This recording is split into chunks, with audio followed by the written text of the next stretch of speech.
Chapter 3 Trustworthy Merchant. Khadija was a daughter of a highly respected tribal chieftain in the city, and was considered the most beautiful woman of her time. Not only was she honored for her father's position, but also for her long line of noble ancestors. Her beauty, noble character, and honorable lineage made her the most sought-after woman in the city. Khadija had 2 sons from her first husband before she was widowed at a young age. She later remarried, but her second husband also died. Widowed twice and left with assets from her previous marriages, Khadija was a wealthy woman who all the suitors wanted to marry. After being married twice, though, Khadija was not immediately interested in marriage. A widowed mother of 2 children, she now chose to spend her time raising her sons and propelling her business forward. She was a very intelligent and independent woman, capable of earning and directing her own wealth. When her father passed away, she inherited his business as well, which became widespread and successful. Being a woman with a lot of wealth, however, many people attempted to steal from her. Unable to leave her 2 children for business travel, Khadija hired agents or merchants to take her caravans to faraway lands and trade her goods. Many of the agents she hired to take on her merchandise turned out to be frauds, cheating her of her money and goods. Khadija found herself in a difficult situation. How could she know whether her business in other countries was going well or not? She did not know whether her agents were being completely honest or deceitful. Khadija had a sister who wished to hire some people to tend her sheep. In the course of searching for a shepherd, she heard of the messenger.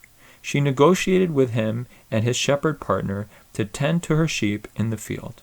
The messenger and his partner agreed, and the 2 herded the sheep a number of times, until it came time for Khadija's sister to pay them.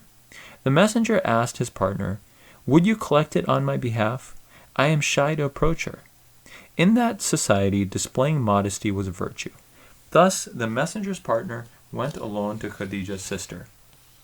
Ready to pay 2 shepherds, she was confused to find only one shepherd approaching her. Khadija's sister asked, "Where is your friend? I hired 2 men to tend to my sheep. Why has the other man not come?" The messenger's friend responded, "He was too shy to come. He has trusted me to collect his wages, and I will give it to him." At this, Khadija's sister exclaimed, "I have never seen a more perfect gentleman and a more modest man than your friend." It just so happened that Khadija was sitting there at the time this conversation took place. It was the first time she had heard of the messenger and his noble character. Was there really such a man? Khadija could not help but become more curious about him. In his early years, the messenger was known to be honest, trustworthy, very helpful, and wise beyond his age. His moral character was impeccable, and he neither drank alcohol nor did he engage in promiscuity. As a result of his fine qualities, the messenger secured a position trading goods as an agent of Khadija. The messenger was not an experienced business trader, but because of his close relationship with his uncle, Abu Talib, he had a good understanding of trading, bartering, and conducting business with other merchants. The messenger started out trading in markets and bazaars on her behalf. He found his employer to be very kind, and as he gained additional business experience, Khadija paid him more commission than her other agents since he consistently achieved more profits.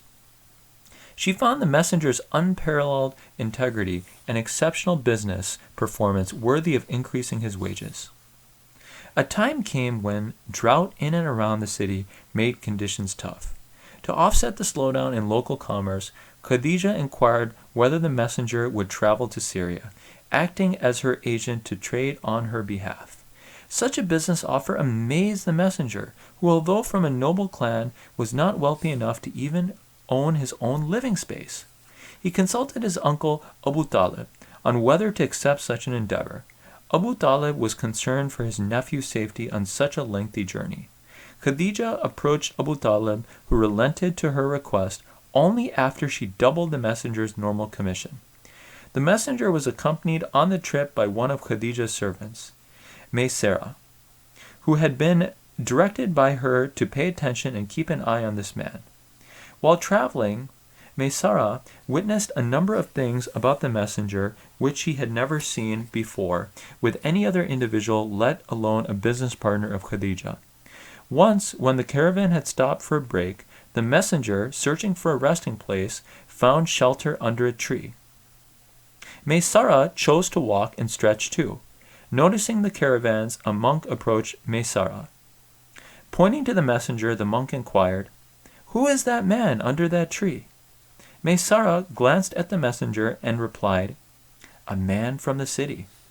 The monk said, "The one under that tree is no other than a messenger." The man inquired about some of the physical characteristics of the messenger. Maysara shared what he knew. The monk responded, "He is the last messenger. I hope I may be alive when he is made to leave his city." It seemed that this stranger also had knowledge about the end of time. This intrigued Maysara.